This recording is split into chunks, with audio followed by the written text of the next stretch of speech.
Well, hey everyone, thanks for tuning in. So what we're working with is a 350 Chevrolet block, 010 casting, pretty typical. And this customer at some point in time had sent his block in for bore and hone and resurfacing of the decks. And the shop did that. He brought it home. He was going to assemble himself. Life happened, project got pushed aside. He smothered it full of oils to protect it, stuck it under the bench, and over the period of time he wasn't working on it, whatever that was, the oil attracted all the dirt, the dust, the dog hair, the bugs, and some surface rust.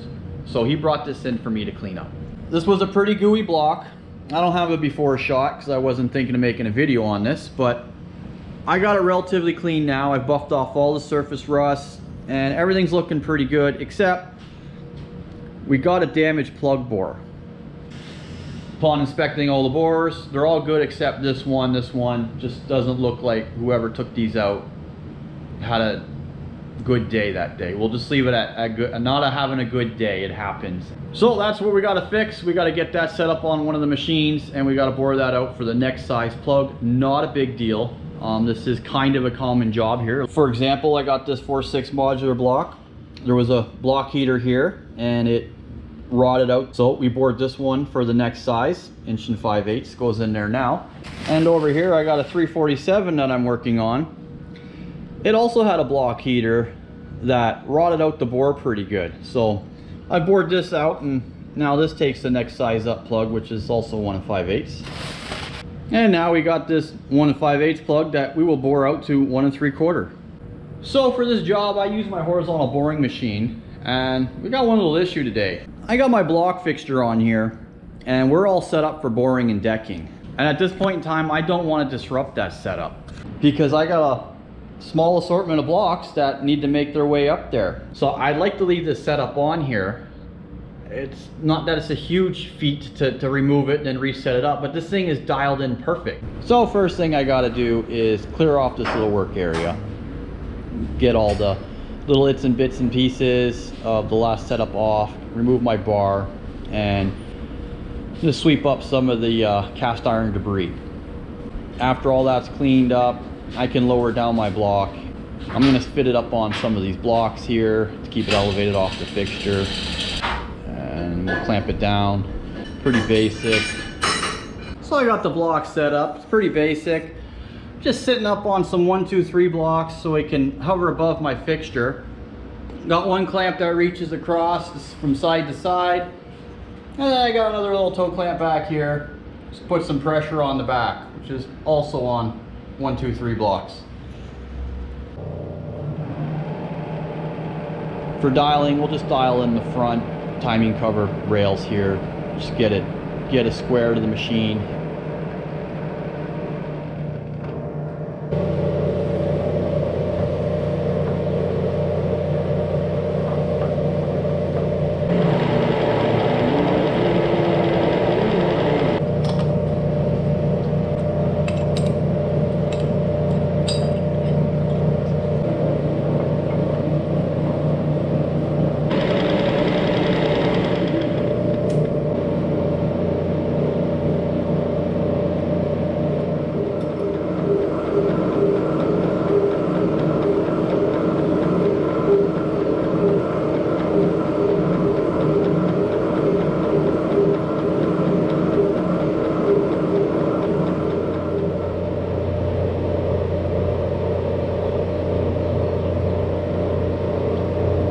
Alright, so we're getting there. We're aiming for 750. We're now at 730.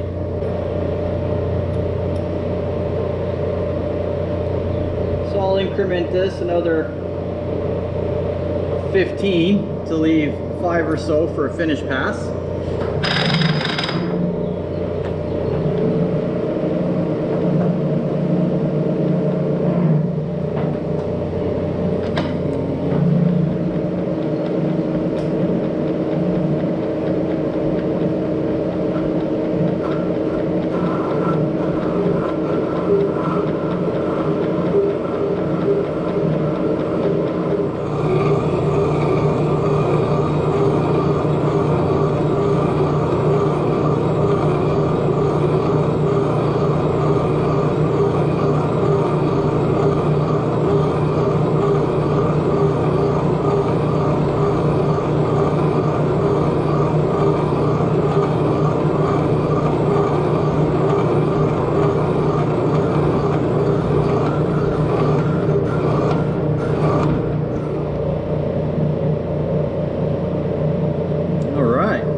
we should be able to finish this up with one more pass.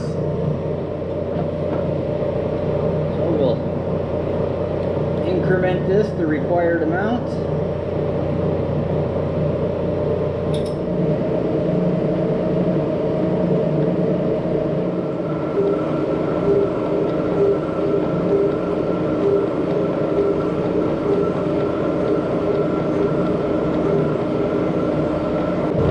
So, take a quick measurement here. Now we got 750 right on the money. So, that's a finished bore. And we got a pretty sharp edge here. So, I'm going to change my tool to this 45 degree. And I'm going to come in here and I'm going to break this edge real nice. Kind of like these other ones over here.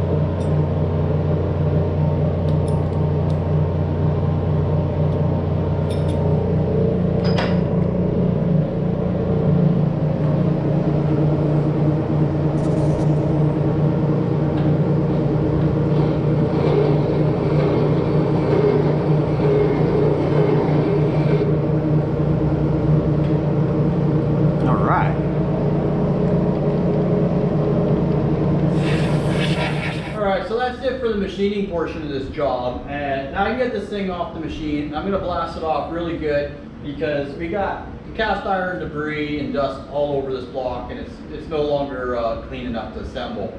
So we're going to blast all that crap out of there. I'm going to drag it over to the spray wash, and we're going to give this thing another good bath, and then I can go and put these plugs in and the cam bearings in. All right, that should be good enough. Whew! Hot and steamy.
All right, and there we go. Right back to where we started at the beginning of the video. With the exception, we got this plug board out and ready to fit a new plug in there that won't leak. All right, so got my Elgin expansion plug kit here. So putting the plugs in is pretty easy. Get your glue or sealer of choice. Everyone's got their own opinion. Get everything coated nice.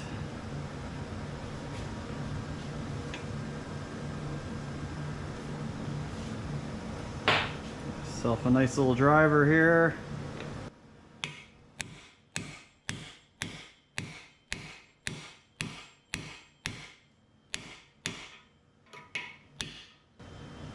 And voila, just like that.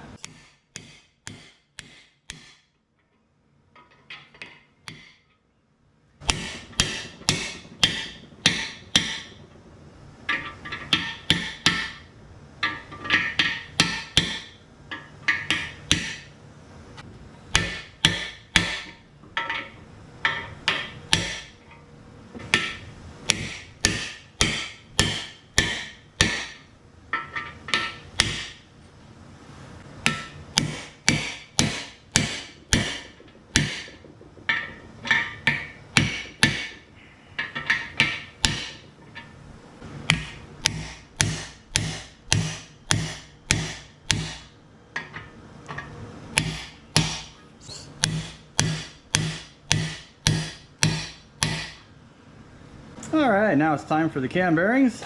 You always got to check this edge right here for burrs. For whatever reason, the way they're made, it creates a nice little burr there. And you got to go in there and scrape them out. So I have found the leading edge of a tapered reamer works really good. There's also bearing scrapers. I had one, got a little worn out. I've never bothered to replace it because I found these tapered reamers work so well. Installs pretty easy. I got the expanding mandrel style here. Just get them fitted up.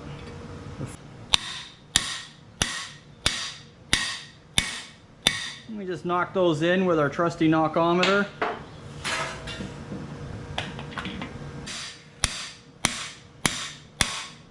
So now that I got the third bearing in, I'll turn the block around. I'm right-handed, so I whack with the right. So I like to be on this side.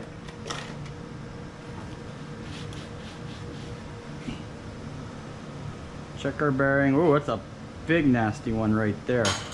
You gotta check every single one of these things, you know.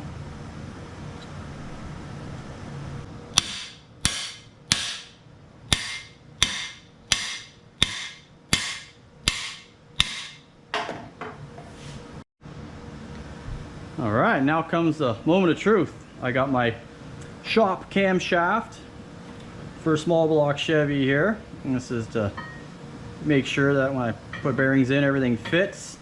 I'm not always the guy installing your camshaft, so I'm going to have to come up with a camshaft for pretty much all my common engines to make sure if I send out a block or a short block, that when you go to put your cam in, it's going to fit.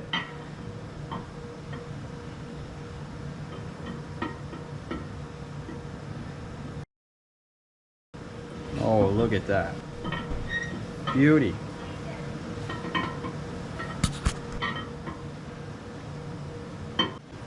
And now that we know where our cam fits, we can go ahead and install our rear cam plug.